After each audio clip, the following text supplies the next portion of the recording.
Imagine waking up one morning at 45 years old, staring at the ceiling of a bedroom in a house you've lived in for 15 years, and suddenly feeling like a stranger in your own life. The career you've built brick by brick, the promotions, the accolades, the carefully constructed resume, suddenly feels like an elaborate costume you've been wearing so long you forgot it wasn't your skin. The relationships that once felt solid now seem like connections to a person you're not entirely sure you ever were. You look in the mirror and recognize your face, but behind your eyes, there's a question forming, quiet at first, then impossible to ignore: who am I actually supposed to be? Why do some people only discover their true path later in life? Why does clarity sometimes arrive after confusion, not before it? Carl Jung believed this question touched the very core of psychological and spiritual development. According to him, late awakenings are not signs of failure, they are often signs of depth. Think about this: in early life, most human energy is directed outward. We are taught to adapt, to compete, to survive, to succeed. From childhood, we learn which behaviors are rewarded and which are rejected. Slowly, unconsciously, we construct what Jung called the persona, the social mask, the identity we present to the world so we can belong, function, and be accepted. It is necessary, but it is not the whole truth. Jung warned that many people confuse the persona with their true self. They believe their job title, social role, or reputation defines who they are. For a time, this illusion works. It brings structure, security, and recognition. But the soul does not remain silent forever. Ask yourself honestly, how many of your life choices were driven by fear of rejection rather than inner conviction? How many dreams were postponed because they did not fit the image others had of you? How many times did you silence your intuition because it felt impractical or unrealistic? Before we go further, take a moment to subscribe to the channel, leave a like, share this video, and write a comment. What you're about to hear contains insights that may radically change how you understand your past, your present, and your future. The final realization in this journey will be the most powerful of all. This isn't a midlife crisis in the Hollywood sense. No red sports car can cure this. This is something far more profound and far more unsettling. This is the moment when the soul, which has been patiently waiting in the wings of your consciousness for decades, finally steps forward and demands to be heard. And what it whispers is terrifying: you've been living someone else's script. But here's the paradox that makes this moment so psychologically devastating: you weren't forced into this life at gunpoint. You chose it. Every step of the way, you made decisions that seemed rational, responsible, even inevitable. You studied what your parents suggested, pursued the career that promised security, married the person who checked all the right boxes, built the life that looked, from the outside, like success. And yet, somewhere deep in the architecture of your psyche, there's been a persistent, nagging sense that you've been building the wrong cathedral. Why does this happen? Why do some people seem to know their path from childhood: the artist who drew from the moment they could hold a crayon, the doctor who played with stethoscopes in grade school, while others spend decades in what Carl Jung called the provisional life, only to discover their true calling when half their years are already behind them? What cruel design of human consciousness allows us to sleepwalk through our 20s and 30s, accumulating achievements that feel increasingly hollow, only to wake up in our 40s or 50s to the realization that we've been climbing the wrong mountain entirely? The conventional narrative tells us that finding your path early is a blessing and discovering it late is a failure, a tragic waste of time, a penalty for not knowing yourself sooner. But what if this narrative is precisely backwards? What if the late bloomers, the midlife awakeners, the people who spend their first 40 years in apparent confusion aren't behind at all? What if they're actually undergoing a psychological process so profound, so necessary, that it cannot be rushed, a metamorphosis that requires decades of living in the wrong skin before the right one can emerge? Jung himself didn't publish his most important work until he was in his 40s, after a psychological breakdown that modern psychiatry might have medicated away but that he recognized as essential to his development. He called it his confrontation with the unconscious, a descent into the depths of his own psyche that would have been impossible had he not first spent years building an ego strong enough to survive its own dissolution. The very delay in finding his true work wasn't a bug in his development, it was the feature that made his eventual contribution possible. Carl Jung introduced the concept of individuation, the lifelong process of becoming whole. Individuation is not about becoming better in the eyes of society. It is about becoming aligned with your deepest nature. This process rarely begins early because early life is dominated by external demands. Education, career, relationships, and social approval consume most of our attention. There is little space left to listen inward. Jung observed that the psyche has its own intelligence, its own timing that refuses to be rushed by ambition or societal pressure. So here's the question that should disturb you, that should make you reconsider everything you think you know about success, timing, and the arc of a meaningful life. What if discovering your true path later isn't a consolation prize for those who missed the starting gun? What if it's actually a fundamentally different kind of journey, one that requires you to lose yourself completely before you can find who you were always meant to become? What if the detour is the path? Most people believe that what blocks them from discovering their true path is lack of opportunity, lack of talent, or lack of time. Carl Jung saw something very different. He believed the greatest obstacles are internal forces operating quietly beneath awareness. Among them, fear, social conditioning, and what he called the shadow play a decisive role in keeping you locked in a life that doesn't belong to you. Fear is not only the fear of failure, often it is the fear of authenticity itself. To walk your true path means risking disapproval, misunderstanding, and sometimes isolation. Early in life, the psyche learns that belonging equals safety. As children, we adapt instinctively to what is rewarded and avoid what brings rejection. Over time, this adaptation becomes automatic, invisible, woven into the very fabric of who you think you are. Jung observed that many adults are still living according to emotional survival strategies learned decades earlier, strategies that made sense when you were 7 but have become psychological prisons by the time you're 40. Think about this: how many of your decisions are truly free, and how many are shaped by the desire to be seen as successful, stable, or acceptable? Fear convinces people that deviation is dangerous, even when the current path feels empty. This is why many stay in lives that feel wrong long after they sense the misalignment. The psyche would rather maintain a familiar prison than venture into the unknown terrain of authenticity. Social conditioning reinforces this fear with relentless efficiency. Society celebrates early success, clear direction, and linear progress. There is admiration for those who know what they want at a young age and pursue it relentlessly: the prodigy, the wunderkind, the person who has it all figured out. But Jung warned that this cultural narrative ignores the natural rhythms of the psyche. Not everyone is meant to awaken early.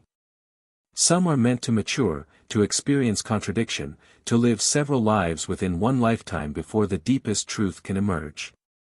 When society defines worth through productivity and status, inner development is postponed. People learn to measure themselves by external milestones rather than inner truth. Jung believed this creates a profound split within the individual: outwardly functional, inwardly disconnected. You become a well-oiled machine performing tasks that have nothing to do with who you actually are. The resume looks impressive, but the soul is starving. This split gives rise to what Jung called the shadow, the repository of everything you've had to disown to be acceptable. The shadow contains all the parts of yourself you were taught to suppress: unacceptable desires, unapproved talents, forbidden curiosities, and unexpressed truths. These are pushed into the unconscious, but what is repressed does not disappear. It waits, accumulating energy, waiting for the moment when your defenses weaken enough for it to speak. Ask yourself this carefully: what parts of you were labeled unrealistic, impractical, or inappropriate early in life? What interests did you abandon because they did not fit the image you were expected to embody? Jung believed that the shadow often carries not only darkness but untapped potential, the very qualities and callings you needed to suppress to survive your early years. Later in life, the shadow demands attention. It emerges through dissatisfaction, sudden impulses, or a deep longing for something unnamed. Many people misinterpret this as crisis or instability. Jung saw it as an invitation to reclaim what was lost, to integrate what was split off, to become whole rather than merely acceptable. This is why true paths are often discovered after breakdowns rather than breakthroughs.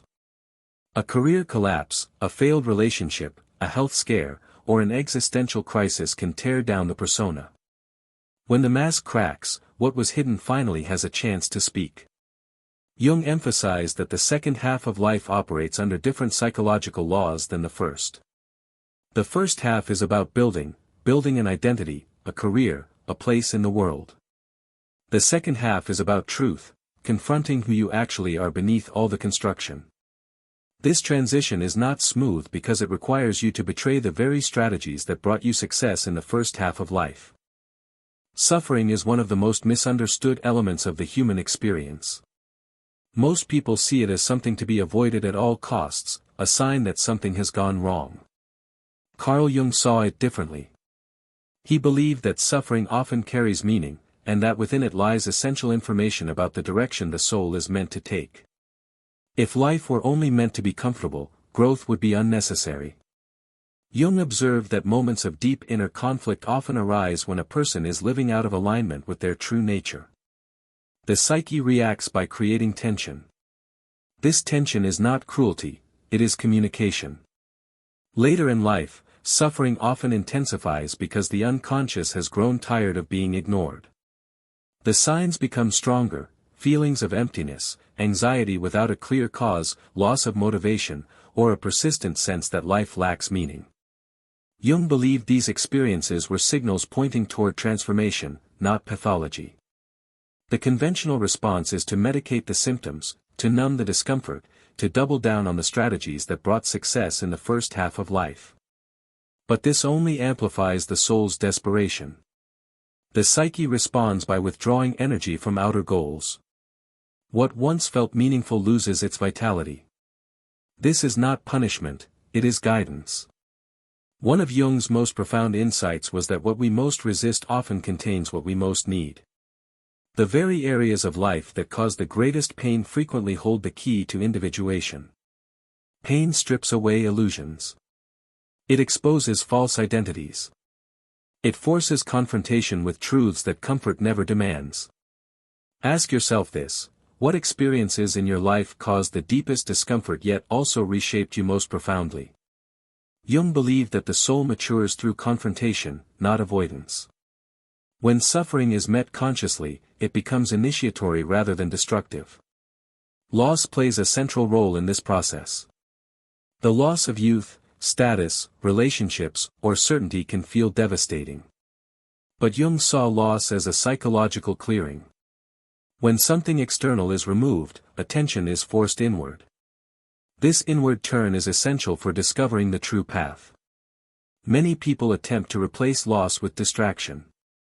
They seek new achievements, new identities, or new relationships to avoid the silence that follows.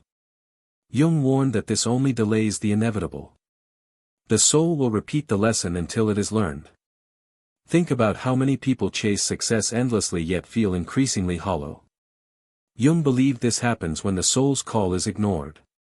Problems arise when someone tries to live the first half of life forever, endlessly accumulating, competing, proving. The psyche eventually withdraws its cooperation. Depression, in many cases, is not merely a chemical imbalance but a signal that the soul has been neglected for too long. The body becomes fatigued not from overwork but from living inauthentically. The mind grows restless not from external stressors but from internal suppression. Many people resist this guidance because it feels like loss. Letting go of an old identity can feel like death. Jung acknowledged this fear but insisted it was necessary. Transformation requires sacrifice, not of life, but of illusion. Ask yourself honestly, if no one were watching, no one judging, and no expectations existed, how would you live? What would you pursue? What would you create? These questions often surface later in life because only then do people realize that approval does not equal fulfillment. The unseen consequence of living according to the persona is that you become increasingly estranged from yourself. You can execute your role perfectly, the successful professional, the responsible parent, the reliable friend, and still feel like a ghost in your own life. Jung called this provisional living, the state of inhabiting a temporary identity so long that you mistake it for your actual self. The danger is that you can maintain this illusion for decades, achieving everything society told you to pursue, only to discover that none of it touched the part of you that most needed expression. Later discovery often requires the courage to sit with uncertainty. Jung believed that not knowing is a sacred state. When the ego no longer has answers, the unconscious begins to speak. Dreams become more vivid. Intuition grows stronger. Synchronicities appear. Meaning reveals itself indirectly. Jung introduced the idea that life itself has intention, not in a simplistic sense, but as a dynamic unfolding toward wholeness. The true path is not something invented by the ego. It is something uncovered through dialogue with the unconscious. This is why many people feel drawn to new interests, creative impulses, or spiritual questions later in life. These are not random hobbies, they are expressions of the psyche seeking balance. What was neglected earlier now demands expression. Jung believed that discovering your true path later is often a sign of psychological maturity. It means the ego has exhausted its illusions and is finally ready to listen. The soul does not reveal itself to those who are still chasing applause. There comes a moment, often quietly, when a person realizes that alignment feels different from achievement. Carl Jung believed this moment was one of the most important thresholds in a human life. It is the moment when effort gives way to coherence, when life begins to feel internally unified rather than externally impressive. But how does one actually break free from the gravitational pull of the persona, the expectations, the fear-driven choices that have shaped decades of living? The rebellion Jung speaks of is not dramatic or theatrical. It is not about burning down your life or making impulsive decisions. It is something far more radical. It is the quiet decision to stop betraying yourself. Breaking free begins with a simple but terrifying acknowledgement, that the life you've built, however impressive it looks from the outside, does not reflect who you actually are. This acknowledgement requires brutal honesty. It requires admitting that you've been complicit in your own confinement. Jung believed the first step toward freedom is withdrawing projections, recognizing that the people you've been trying to please, the standards you've been trying to meet, were often internalized voices that no longer serve you. Your parents' expectations might have made sense when you were financially dependent on them. They make no sense when you're 50. Society's definition of success might have motivated you in your 20s. It becomes a prison in your 40s. The rebellion is recognizing that these voices are not external authorities, they are old programs running in your psyche, and you have the power to rewrite them. This requires what Jung called active imagination, a conscious dialogue with the unconscious. Instead of numbing the discomfort with distraction, you turn toward it. You ask, what is this anxiety trying to tell me? What does this restlessness want? What part of me has been silenced for too long? Jung practiced this himself during his confrontation with the unconscious. He didn't run from his visions and fears, he engaged them, wrote them down, painted them, allowed them to speak. This dialogue revealed the contours of his true work. Think about this carefully. Have you ever done something that felt challenging yet strangely right? Something that required effort yet did not drain you internally? Jung believed this was one of the clearest signs of alignment. Energy flows differently when the psyche is not divided against itself. When you're living the persona, even small tasks feel exhausting because you're constantly monitoring how you appear. When you're aligned with your true path, even difficult work feels generative because it's coming from a place of authenticity. Another sign is the reduction of inner conflict. When a person lives according to the persona, they are constantly maintaining an image. This requires enormous psychic energy. When the true path emerges, the need to pretend diminishes. You feel less compelled to justify your choices. You no longer need constant validation. Later discovery often brings a deep sense of inner authority, not arrogance, but quiet certainty. Jung believed this was the voice of the self replacing the noise of social expectation. You begin to trust your inner compass even when others do not understand it. This is also why discovering your path later in life can be a profound advantage. Youth often lacks the psychological depth to sustain authenticity. Younger years are dominated by imitation and experimentation. Later life brings discernment. You know what does not work. You have felt the cost of inauthenticity.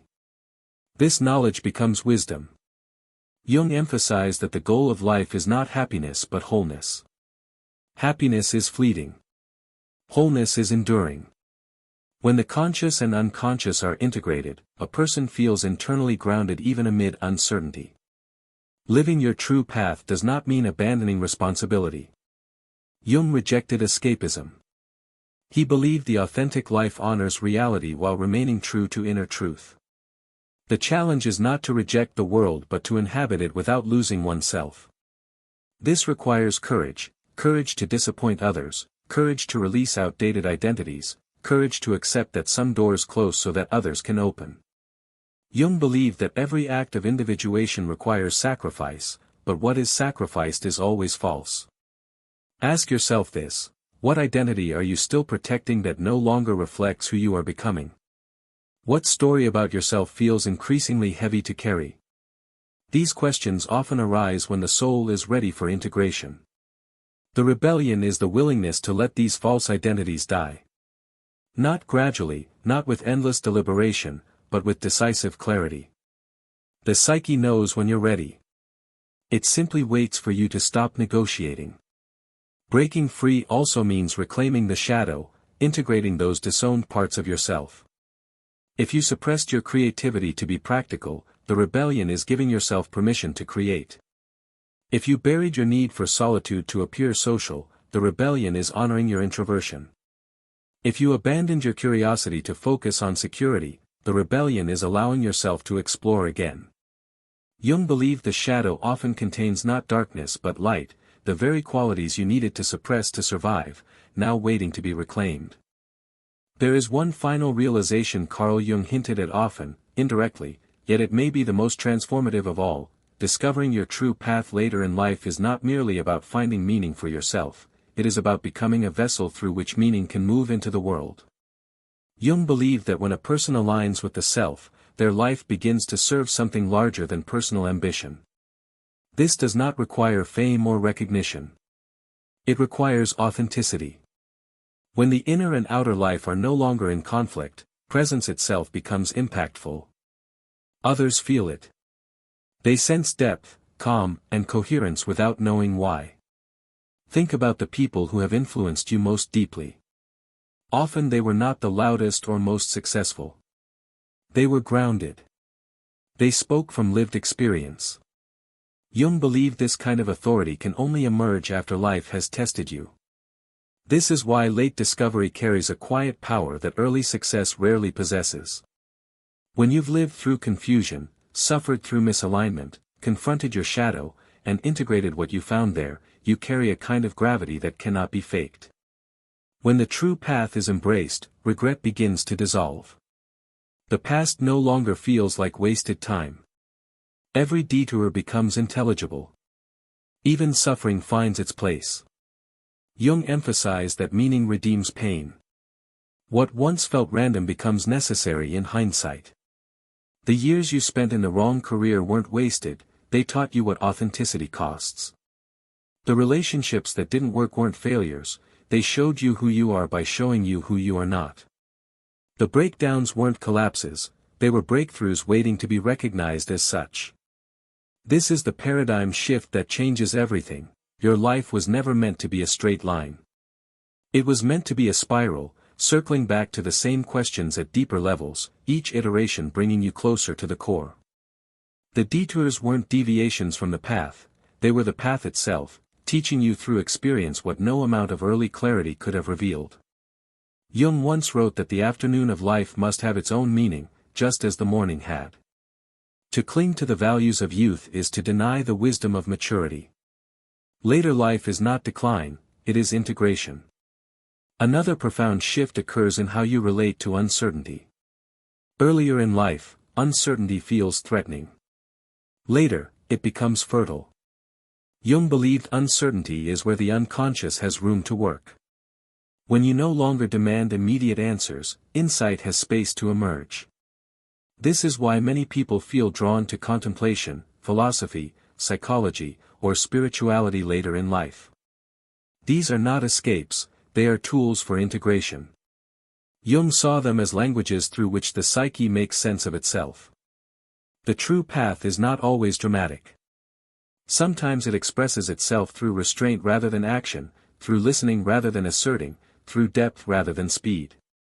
Jung believed modern society underestimated stillness, yet stillness is where the soul reorganizes itself. Ask yourself this: what pace does your inner life require now? Is it the same pace you were taught to maintain, or is something within you asking for space, reflection, and depth? Another essential aspect of late discovery is compassion. Once you recognize how long it took to understand yourself, judgment softens, toward others and toward your younger self. Jung believed self-acceptance was inseparable from acceptance of others. Individuation does not isolate, it humanizes. As the true path stabilizes, comparison fades almost entirely. You no longer need your life to look impressive. You need it to feel true. Jung believed this liberation was one of the greatest psychological achievements possible. He also warned that ignoring this call in later life carries consequences. When the soul's invitation is refused repeatedly, bitterness can arise. Life feels smaller. Energy diminishes. This is not punishment, it is stagnation. Growth denied turns inward and corrodes. But when the call is answered, even imperfectly, vitality returns. Not youthful excitement, but mature aliveness, a sense that each day, however ordinary, participates in something meaningful. Another powerful sign of alignment is a change in relationship with time. Urgency fades. Comparison loses its grip. You stop measuring your life against others. Jung believed this shift marked liberation from collective norms and entry into psychological adulthood. Purpose, in Jung's view, is not a destination, it is a way of being. It expresses itself through integrity, depth, and presence. Some people discover this through creative work, others through service, contemplation, or wisdom shared quietly with those around them. Late discovery often brings a surprising sense of peace, not because life becomes easier, but because resistance ends. You stop fighting who you are. Jung believed this reconciliation was the essence of individuation. Reflect on this deeply. What if your life was never meant to be understood from the beginning? What if clarity was always waiting on the other side of experience? What if discovering your path later means you were meant to walk it with depth, not haste? What if the very fact that it took you this long is proof that what you're discovering now requires the weight of lived experience to be carried properly? Consider this even more deeply. What if discovering your true path later means you are finally strong enough to carry it? What if earlier clarity would have been premature, even harmful? What if wisdom required time to earn its weight? Jung believed the soul is not interested in speed, it is interested in wholeness. And wholeness cannot be rushed. It cannot be achieved through ambition or discipline alone. It unfolds according to its own mysterious timing, indifferent to your frustration, patient with your resistance, waiting for the moment when you are ready not just to know your path, but to embody it. So if you find yourself awakening now, questioning now, seeking now, do not see it as delay. See it as readiness. The soul reveals itself when the ego has learned enough to listen. Life does not reveal its deepest truth to those who hurry. It reveals itself to those who are ready to listen. And perhaps that is the greatest secret of all: you are not late. You are not behind.